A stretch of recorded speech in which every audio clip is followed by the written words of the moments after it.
GMAN Division 9, you have spoiled me this week. Welcome along to the Week 4 recap from the whole 9 yards. Here looking back at another good week in GMAN Division 9. And man, you guys have really gone to town on each other this week. I have got plenty to talk about. So we might as well crack straight on with it. And as always, we will begin with the performance of the week. And last week, of course, that went to the Vampires. It was a little difficult to hand out last week on the basis that there was a lot of draws or a lot of very close games one way or the other. Not so this week. An absolute clear winner for performance of the week. And that is the Big Cups. Juvasak's Dwarf team, who absolutely mullered their Lizardman opponents this week. They were up against the Boondock Skinks, of course, draw specialists. We wonder whether it would be another 2-all draw. No. 3-0 to the Dwarfs when all was said and done. The Boondock Skinks managing 0 armor breaks in the entire game. A tremendously rough match for Moondingo. Juvasak absolutely dominating things here and showing no mercy at all to the struggling Lizards. It wasn't for a lack of effort on Moondingo's part, but the Dwarfs just racked up the KOs and casualties. 7 KOs suffered for the Lizards and 4 casualties suffered as well from those 18 armor breaks. A really high removal rate there. That's 11 removals from 18 armor breaks, and also a kill for good measure. The kill wasn't massively important. It was a skink. It was another one of those potentially bloaty skinks. It was a sidestep sure feet one this time. Kunstler is gone. But we did level up 2 more. We got 1 pass on the plus movement skink, and we also got an MVP on a rookie as well. So we can replace those levels, but a horrible week for Moondingo, but an excellent performance for the Big Cups, who managed to level 2 of their own players as well. Didn't make it in the development report. That's because he hasn't rolled his levels yet. I don't want to sound like metal, but I can't report on a level up that hasn't been rolled.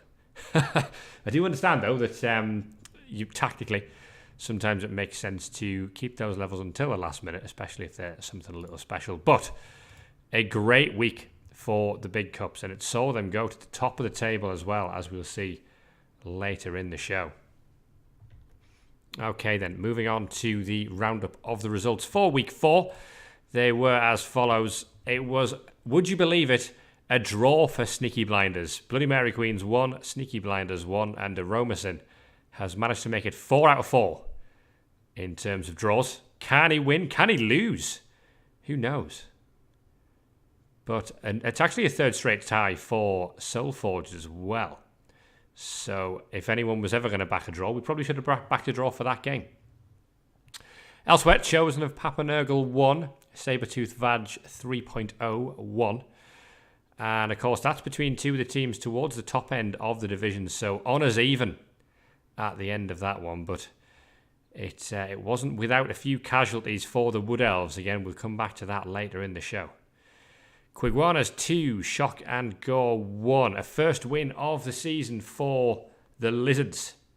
So congratulations to Extreme, who has won 2-1 against Gruff's Undead team, who were top of the table after 2 weeks, but unfortunately the wheels have fallen off a little bit in weeks 3 and 4, and they've plummeted down towards the bottom half of the table. This division is very close, and very little to separate. A couple of bad results, and suddenly you're from a strong position into a bit of a weaker one. So work to do for Shock and Gore. Sci-Fi Saurai 2, Hack Slash and Mutilate 1. More misery for poor old Jonah, but another first win of the season for a Lizardman team. Sci-Fi Saurai and Cthulhu Collector getting their first victory of the campaign, which keeps them in pace, if you like, with the middle of the table. There, of course, is that result of the week. The Boondock Kings 0, the Big Cups 3. A dominant performance from Juvasak. Absolutely no mercy shown to Moondingo, who has to pick up the pieces from that and try and come back stronger in Week 5. Erwender's Requiem 2, The Watch 1. So Erwender's Undead managing to sneak a victory against the former division leaders there, the Orcs of The Watch, just to show that nobody is the runaway leader so far in this division. It's all to play for that one playoff spot. Finally, Hubat 2 and an Elfos 2 honours even again in that one. And it wouldn't be a Division 9 recap without a 2-2 draw, would it? So where Mundingo wasn't able to provide this week, Hubat and Aaron Alfos have picked up the slack and made sure we had a 2-2 draw in there somewhere. Right, so we might as well start from the top, mightn't we? And Aromasin, the draw specialist, has done it again. Would you believe it? It is a 1-1 draw with the Bloody Mary Queens now. And that is now two teams who have both drawn their last 3 Blood Bowl matches in this division. So 3 draws on the spin for the Bloody Mary Queens and 3 draws on the spin for Sneaky Blinders. But of course, they had a draw prior to that as well. The Underworld definitely outbashing the Elves, as you would expect. But a level there for the Agi5 catcher. Excellent news for Soulforged, who continues to just stick all-important development on those players with a lot of potential. Still plenty of potential in this High Elf team. You can see 4 passes as he tried to rack up as much SPP around the team as he could. But 2 passes coming from the Underworld as well, who unfortunately took an MVP on the armor value 6 Goblin, who's presumably fired and or dead in some way by this point. In terms of the stats, it was actually fairly even. 4 removals to 6, but many, many more blocks thrown, as you'd expect again, by the Underworld, who did also dominate more of the ball over the course of the game.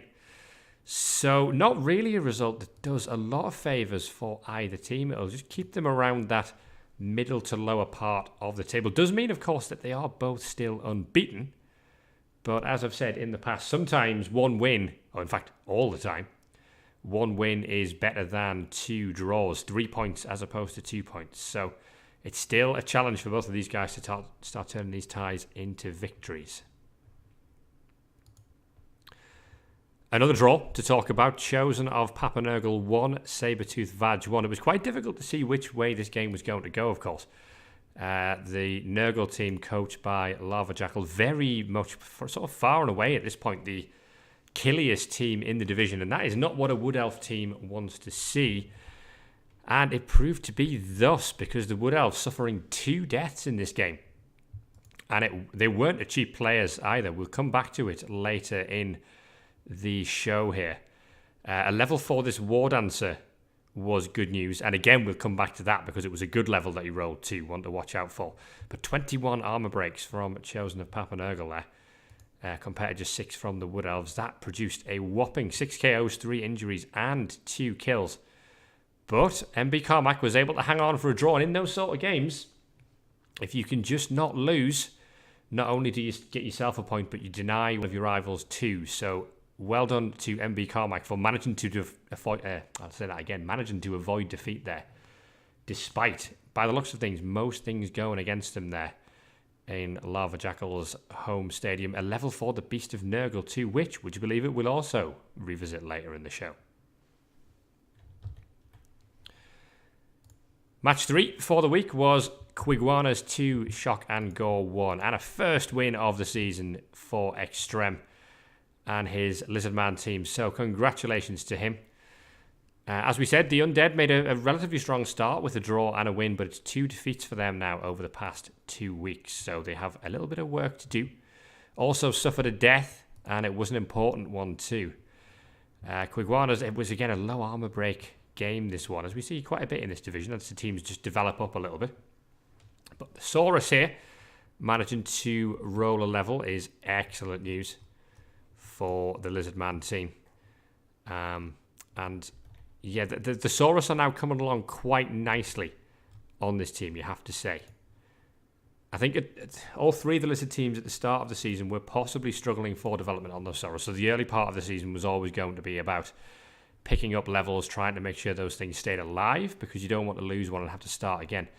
But Louis did pick up Tackle, which was an interesting choice. Certainly helps him deal with the elf teams in the division, which is good news for Quiguanas. They don't have elves next, but they do, of course, have to play those teams later in the season, and the vampires and the humans as well coming up over the next few weeks. So certainly no bad decision there to take the Tackle pick. But yeah, 2-1 win for the Lizards helps move them off the absolute bottom reaches of the table.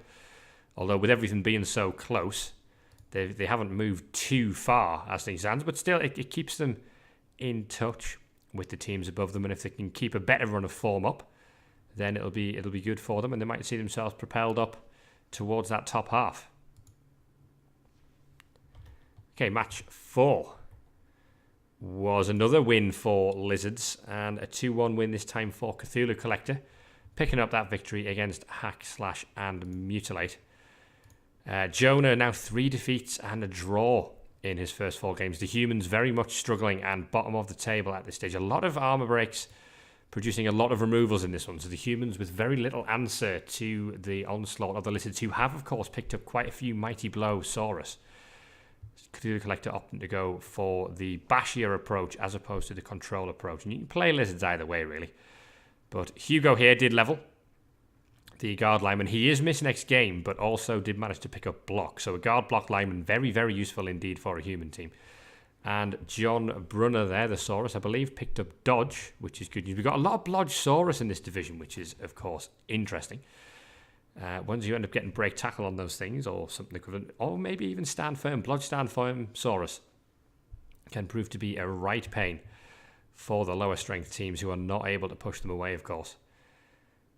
But Cthulhu Collector, as I say, getting a first win of the season. Sorry, you can see the results here. I hadn't quite taken the graphic down.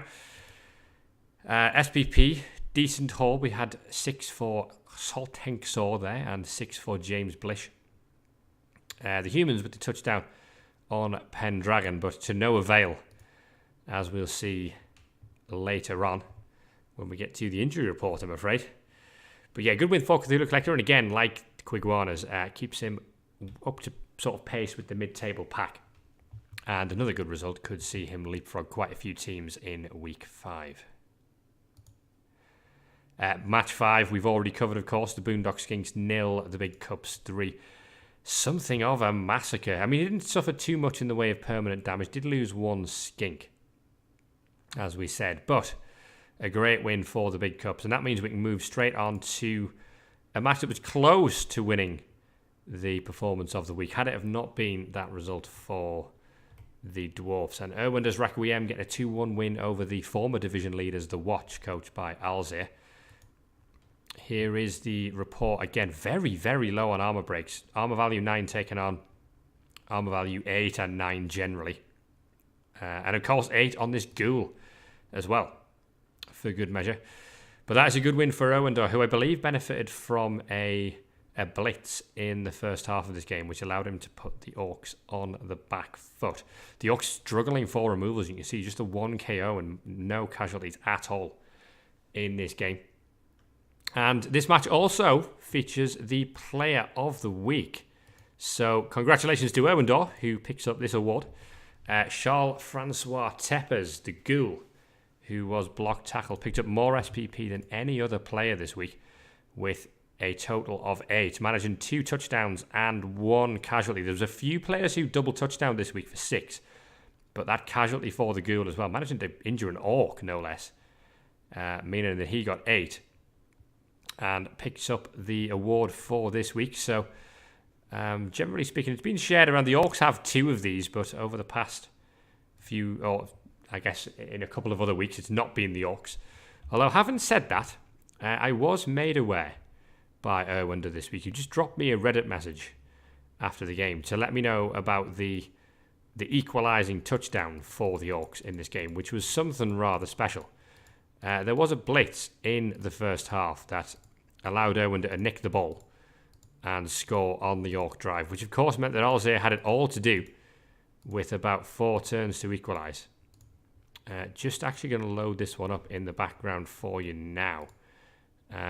You can see right about now, this is the state of play, and there was a boat down here. So the Orc thrower massively trapped in here against the sideline against 3 Ghouls. We did find a POW on the rookie one here, but with nowhere else to go, the Orc having to blitz through hoping for a knockdown, gets himself a push only, finds himself massively trapped in, but Wee Mad Arthur cares not for your tackle zones, managing to nip his way through there and find an equaliser. So that's probably touchdown of the week, you have to say, and nice to get a highlight in there as well. If you guys do see any exceptional plays over the course of the week, do let me know and I'll do my best to fit them in if we can. Not something I can always promise, but certainly something we can aim to do. So there we go. Good touchdown from Wee Mad Arthur, who's certainly catching the eye across this season. All right, matchup 7 was another draw. So quite a few draws this week. And it was a 2-all draw between the Vampires and the Dark Elves there, Hubat and Aaron Alphos. So considering they were missing one of the Vampires for this week, not a bad result at all for Paolo B, who is ticking along, not losing too many games, but again, not doing enough to really challenge right at the top of the division. And Aaron Alphos avoided a third defeat of the season, so probably by the way the things have been going for both coaches, a fair result. But a win for either wouldn't have been a massive upset either. Level 4, a Thrall here is useful, and a rookie Dark Elf lineman getting the MVP for Aaron Alphos. But yeah, on the whole, that's a fairly decent result. Keeps Paolo B right in the middle of the table after 4 weeks. And the Thrall there, what was his name? Leonard Kravchuk, managing to help himself to wrestle. So we now have 2 wrestle Thralls on this team. In terms of SPV, pretty good haul for the Vampires, actually, with Count Vladislav the Blood Dragon picking up 2 touchdowns for another 6. And Risile the Witch Elf also picking up 2 touchdowns to continue her development. In terms of removals, 1 casualty and 1 KO, for the Dark Elves, and then 3 and 3 for Hubat. So the Vampires certainly bringing the bashing game, slightly more blocks, producing a fairly high percentage of removals in comparison to what the Dark Elves managed, especially considering they do have that Mighty Blow Witch Elf against those armor value 7 Thralls. So possibly a little disappointing for Aaron Alphos to not get more removals there, but still he did manage to get a couple of touchdowns on that Witch Elf, which is great news. Keeps the development of the team coming along nicely, and means that she's only 1 touchdown away from another level, which can of course be something like block to try and protect her. At the moment, Mighty Blow only on that player. Okay, so with the results wrapped up for this week, it's time to move on to the injury report. And this week it is not good news for a whole bunch of people.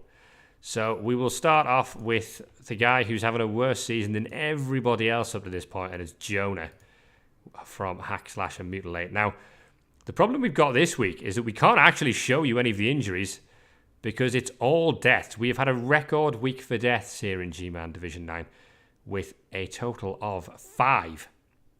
And the vast majority of them coming to very important players. So, when we take a look at the humans, you will notice that we are now down to 1 thrower, and there's a lot less Agi4 than there used to be, isn't there? Previously 4 on this team, we're now down to just 1. So, it was a death to the thrower, Pendragon, who did score the touchdown in this game, but was then brutally murdered by their opponents this week, who were, forgive me, it was of course Cthulhu Collector the Lizard. So the Saurus bringing the pain. He's also taken the decision to fire a few of these players now to really bring the team value of the team down and maybe try and play something like Griffball. He's fired the other thrower that was Agi4, clearly deciding that he didn't need that either. And he's fired one of the catchers. The armor value 7 catcher, remember, that had sidestep is also gone, leaving just Uther as the remaining catcher. So Jonah deciding that the current approach isn't working and that he needs a new approach. And happy to see that, actually. It's important when you're playing this game to recognise if your tactics or whatever you're doing isn't working and whether there's anything you can do to try and fix that. Inducement humans can be quite good depending on how down they are on team value. Griff Oberwald is certainly one of the better star players. So we'll see how Jonah gets on having made all of these changes to his team. But Dead Thrower starts us off for the injury report this week. And things don't get much less violent, to be honest, because we move back on to one of the undead teams now. And remember all of those really nice mummies that we had across all of these teams? We've got one with Blodgard, we've got one with Blodgard, Stand Firm, and Gruff had another one with Block. Except now he doesn't. Because Amenemhat II is dead. And it's not like he was punched to death. No, he failed a GFI in a blizzard. Fell over and died. And Gruff is left to count the cost of that decision, because he's got to build up a new mummy from scratch. And that is never all that easily done, is it? I mean, they've got Mighty Blow, but they do risk that 1 in 9. And it's just a little bit of time that we have to spend developing a player that was coming along quite nicely. And, of course, it was a block mummy. Certainly on a first level, they only come along, would you believe it, 1 in 6 times. So, takes 30k off the team value. We have replaced the mummy straight away, which is good, but bad news for Gruff there. Failing a GFI in a blizzard and losing a mummy, otherwise known as a complete nightmare. Speaking of complete nightmares, we wrap up the injury report for this week. Would you believe it, with the Wood Elves who faced off against the Nurgle this week? And it's not 1, but 2 deaths. We have lots of bonus injuries for you this week. Things have been so very violent. The first one gone is a kick lineman. The second one gone is a little bigger because the tree is dead. We talked about whether he might get clawed. I think he was certainly a rookie tree. Had not been around for too long on the team. Had a solid route. But he's not around on the team for much longer either, because he is now dead, which is a shame. He managed a grand total of 1 match for the team and died instantly. That's not great value for money from your tree, is it? So we've got 110k. 1 more match will allow us to get enough cash to buy another one. And we have 1, 2, 3, 4, 5, 6, 7, 8, 9 players on the team. And we can roll straight from here. We're only going to bring the graphic up quickly because you may have spotted, the eagle-eyed amongst you may have spotted the level up that we wanted to talk about. So the first development report, there it is, there it goes. It's the ward answer there, Pushkin, who has rolled Mighty Blow. When you roll a double on a ward answer, more often than not, you will take Mighty Blow. And MB Carmack has done exactly that. So now, Mighty Blow, tackle and strip ball, making Pushkin a very useful player indeed, and allows the Wood Elf to bring some of that bashing game that they are now certainly lacking with the death of that tree. So at least a good news story from that game for MB Carmack, alongside the fact that he didn't actually lose. Elsewhere, we'll move on to his opponent from week 4, who was, of course, Lava Jackal, whose Nurgle team just continues to go from strength to strength, certainly in terms of team value. So we will have a look at Felix, who was previously guard and is now guard stand firm. And that is, barring block, pretty much your ideal beast of Nurgle. Stick him in there amongst a bunch of players who are of lower strength than you and watch as they roll a load of pushes and fail to get rid of him. Brilliant stuff for Lava Jackal, whose team value is now at a whopping 1890. By some distance, I believe, the highest in the division. So you'll be giving up a lot of inducements everywhere. Now with 15 players, you can see Kapuscinski there was the line elf with Kick who died. So he's managed to transfer over to Lava Jackal's team. He has become a chosen one of Papa Nurgle. So it's the biggest roster in the biggest roster in the division, I should say.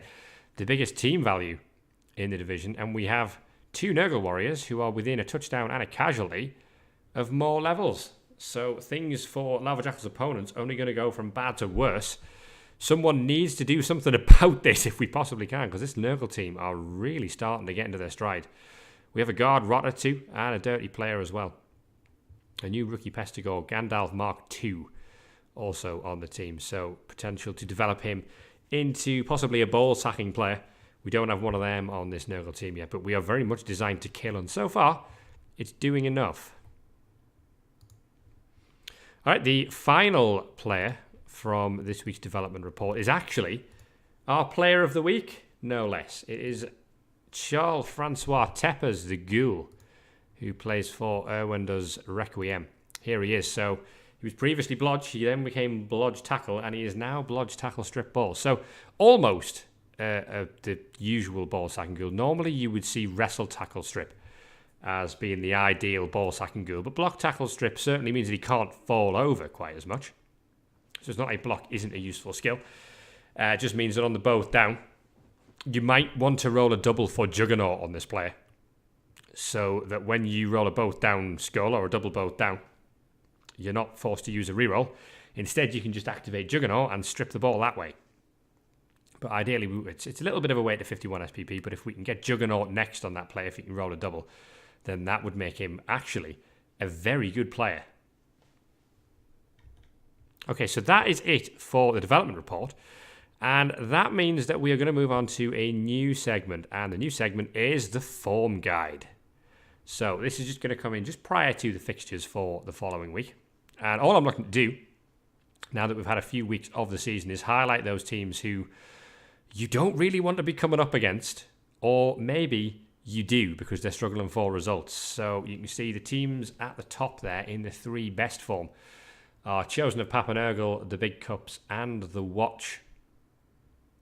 Chosen of Papanergal, you can see with 2 wins and a draw, which is 7 points from their last 3 games. Nobody in the division on a better run of form than that. The Big Cups and the Watch both with 6. Split for second and third on the fact that the Big Cups have won the last 2, whereas the Watch have just lost a game, which of course puts them logically in slightly worse form than the Dwarfs. But still, it's all the Bash teams who are reigning supreme at the moment, certainly in terms of form, in GMAN Division 4, not Division 4, Division 9 after week 4, is what I was trying to say. So maybe you want to be playing the Elves over the next few weeks until the Bash teams have been trimmed a little bit. Maybe they need to play each other. At the bottom, unfortunately, you can see now Sneaky Blinders are there, the Boondock Skinks, and Hack Slash and Mutilate. So the Humans, as we know, in the worst form of anyone in the division with 1 point from their last 3 games. And then it's certainly 2 of the draw specialists this season. The Boondock Skinks with 3 draws, but now a loss, meaning that they've only taken 2 points from their last 3 games. And Sneaky Blinders there, having taken 3 draws from their last 3 games. Well, that's not really a surprise considering they've drawn all 4 games they've played so far. They end up in here ahead of the Bloody Mary Queens, actually, despite the fact that they both have the same record over the last 3 games. On the count back, where the Elves had a win in week 1 and the Underworld only had a tie. So that is the form guide. Those are the teams that you want to face. Those are the teams that you may want to avoid. And on that subject, here come your week 5 fixtures. So, we have an Elf-off to start with. It is Aran Elfos taking on the Bloody Mary Queens. 11th versus 6th. And yeah, the High Elves still undefeated, but yet to taste victory in their past 3 games. Aran Elfos with the full mixed bag of a win, a loss, and a draw. So it's an Elf game. Aran Elfos won their last Elf-off. So you might actually, if he can repeat the trick, Matthew, you might fancy him to do that again and get himself a second win of the season. So it's one of those games you might plump for a draw based on the recent form, but maybe we can back the Dark Elves to pinch this one. Just based on that mighty blow Witch Elf, maybe being able to do some damage to the High Elves this week. If you thought it was all bad for Hack Slash and Mutilate prior to this week, things are getting a whole lot worse because they are bottom of the table and find themselves going up against the highest team value team in the whole division, Chosen of Papanergal. So just close your eyes and wince if you're Jonah right now because things are going horribly. But he is going to get 600k, in inducements. So expect to see Griff Oberwald on the field in that game, plus maybe a Wizard. And I would definitely recommend a couple of Bloodweiser babes as well, because the Nurgle, as always, are going to be playing 4 removals. Having said that, you might consider the extra Apothecary as well. Jonah will certainly be thinking this through and have his idea of how he wants to do things. Plenty of options. Could pick up a Chainsaw as well, of course, on a human team. So there are plenty of ways to skin this particular cat, or if you prefer, run from this particular Nurgle. I don't know. But best of luck to Jonah. He might need it this week because that Nurgle team are looking frightening. And they're only going to get worse. Maybe this is a good time to play them because later in the season they might be even worse. Okay, Sabertooth Vag 3.0 taking on Erwendo's Requiem this week. And again, both 2 teams who you don't know what you're going to get. So in the last 3 games, you've got a loss, a win, and a draw, a loss, and a win. So that makes this very, very difficult to call. Having said that, I already know the result because it has been played. So I'm going to sit on the fence and leave this one to one side.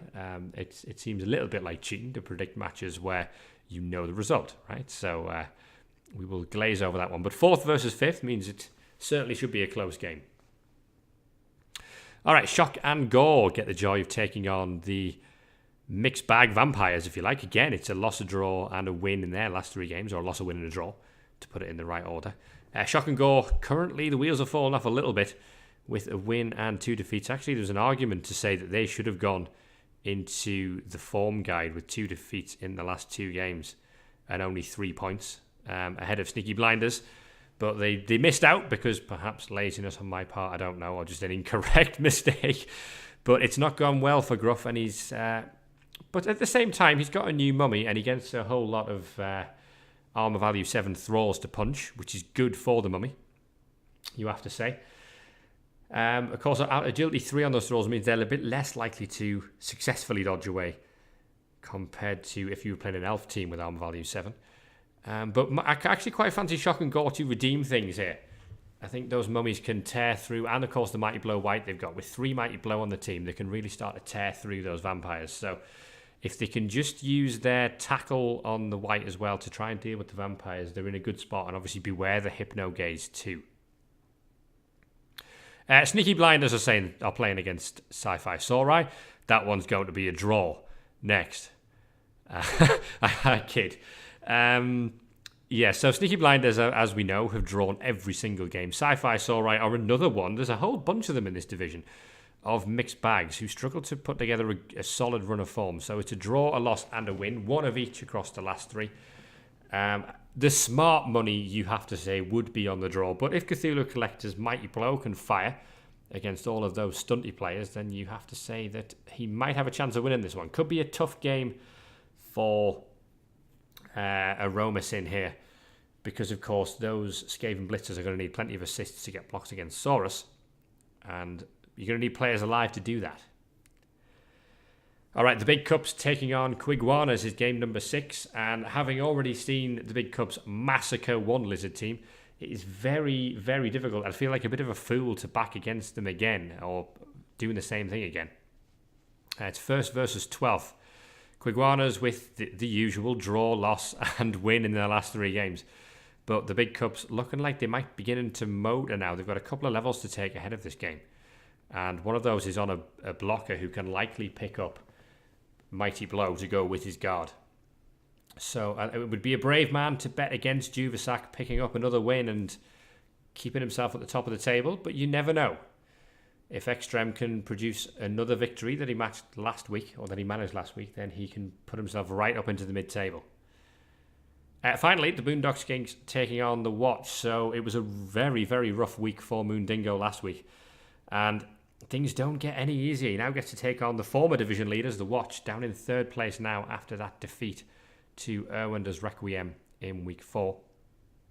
But yeah, the state of play for Moondingo is simple. We need a win. We haven't won a game yet.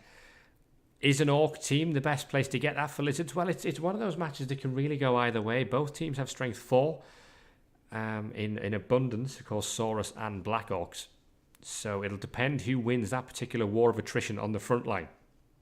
And whether the Boondock Skinks, they don't want to be too scared of utilising their Skinks to provide assists here, but at the same time, you don't want to give up blocks on them willy-nilly.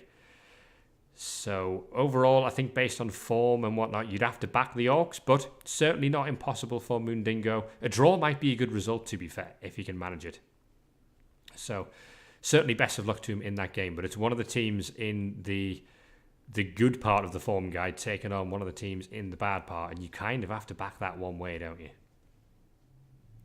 Okay, guys, so that is going to be it for this week. We're not going to take a look at the league table because, of course, a week 5 game has been played already, and I don't want to spoil that for you.